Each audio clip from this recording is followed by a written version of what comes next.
حماد آپ 100 روپے کلو میں چکن دے رہے تھے جی سبسیڈائز ایک طرح سے، تاکہ کسی کی عزت نفس بھی مجروح نہ ہو اور الٹیمیٹلی ان کو چیزیں بھی مل جائیں. فروٹ کس طرح سے آپ دے رہے تھے؟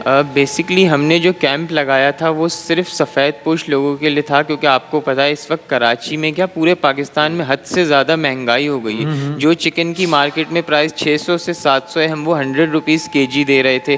جس روٹی کی مارکیٹ ویلیو 25 روپے، ہم وہ 5 روپے کی دے رہے تھے. لائف تندور سے فریش تندور تھا.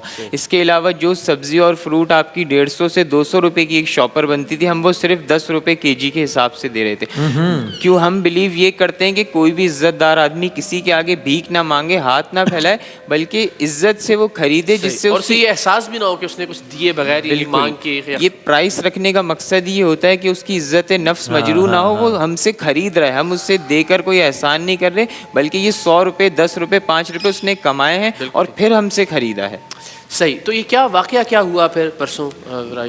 واقعہ یہ ہوا ہے کہ ہم اپنے سٹال پر ہی موجود تھے، اور اتفاق سے اس وقت میں سٹال پہ موجود نہیں تھا، کیونکہ جب میں وہاں آیا ہوں تو مجھے جانے کی اندر جگہ نہیں ملی. ہزاروں لوگوں کا ایک جتھا وہاں پہ موجود تھا، اور جب تک کچھ ہوا نہیں تھا میرے سامنے ہی میں دیکھتا گیا کہ کچھ جتھے آئے، ایک وائلنٹ موب آیا جن کے کچھ لوگوں کے ہاتھ میں ڈنڈے بھی تھے. انہوں نے ڈائریکٹ آ کر ہمارے سٹال پر حملہ کیا ہے، اور نہ صرف ہمارے لوگوں کو مارا ہے، ہماری ساری چیزیں چوری کر دیں. اس کے علاوہ جو وہاں آس پاس لوگ کھڑے تھے، سفید پوش لوگ جو واقعی مستحق تھے، انہیں بھی انہوں نے ٹارگیٹ کیا ہے. اور یہ پھر سامان لے گئے؟ وہ سب سامان تو لے گئے، سامان تو چلیں وہ لے گئے، ہم نے دینا ہی تھا، ہمارا مقصد تھا، وہ لے گئے. لیکن جو کھانے کی اور بے حرمتی ہوئی ہے، ابھی آپ نے فوٹیجز میں دیکھی ہے، لوگوں نے چوری کیا ہے. اور یہاں کہنے کی بات یہی، جتنے بھی لوگ آئے تھے وہ سارے روزے دار تھے.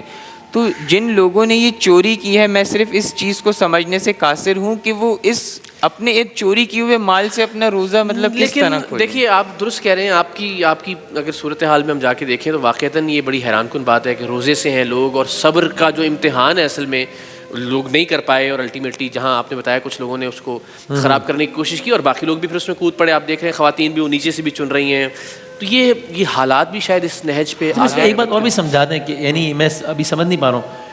بات کا تو منظر ہم نے دیکھا کہ جب ایک سارا سین ہو گیا، اس کے بعد تو لوگ اب ظاہر ہے یہ ہمارے حالات کی بھی عکاسی کرتا ہے کہ لوگ بیچارے زمین سے اٹھا ہوا فروٹ بھی لے کر جانے. آصف ذرا وہ لیکن دوسری والی ویڈیو بھی آپ جس طرح بتا رہے ہیں، میں یہ سمجھنا چاہ رہا ہوں کہ یہ ضرورت مند لوگ تھے جنہوں نے یہ فیل انجام دے دیا، یا یہ فوٹیج ذرا میں کچھ ایسے لوگ تھے جن کو پسند نہیں تھا آپ کا اس طرح اسٹال لگانا. یہ فوٹیج دکھائیے. یہ غالباً ایک دوسرے کیمپ کی ہے. یہ دوسرے کیمپ. یہ ذرا دیکھیے یہ ہوا ہے اصل میں، چونکہ ان کے کیمپ کی یہ والی ویڈیو ہمارے پاس موجود ہے. ہمارے پاس اب آپ دیکھیے یہ سارے وہ لوگ ہیں جو کہ یعنی کوئی ایسا غنڈہ گرد عناصر نہیں لگ رہا ہے آپ کو. یہ وہی لوگ تھے جو لینے کے لیے آئے تھے، لائن میں لگے ہوئے تھے، اور کہیں ایک جگہ پہ وہ نظم و ضبط ٹوٹا اور پھر سب لوگوں نے اس لیے کہ یار اچھا میں یہی جاننا چاہ رہا تھا. یہ ہے معاملہ اصل میں. اس میں آپ دیکھیے کوئی منظم کارروائی نہیں ہے. یہ سارے وہ لوگ ہیں بیچارے جو اس میں ایک چیز دیکھیں نا، وہ ایک لڑکا اٹھا کے تھیلے پیچھے پھینک رہا ہے. یہ دیکھیں نا لال شلوار قمیض والا، یہ مافیاز ہیں. اچھا یہ مافیاز ہیں. کبھی کبھی یہ بھی ہوتا ہے نا، خالی آپ نے all you have to do is کہ آپ نے ایک تھوڑی سی گند کرنی ہوتی ہے، پھر تو ویسے ہی ہو جاتا ہے.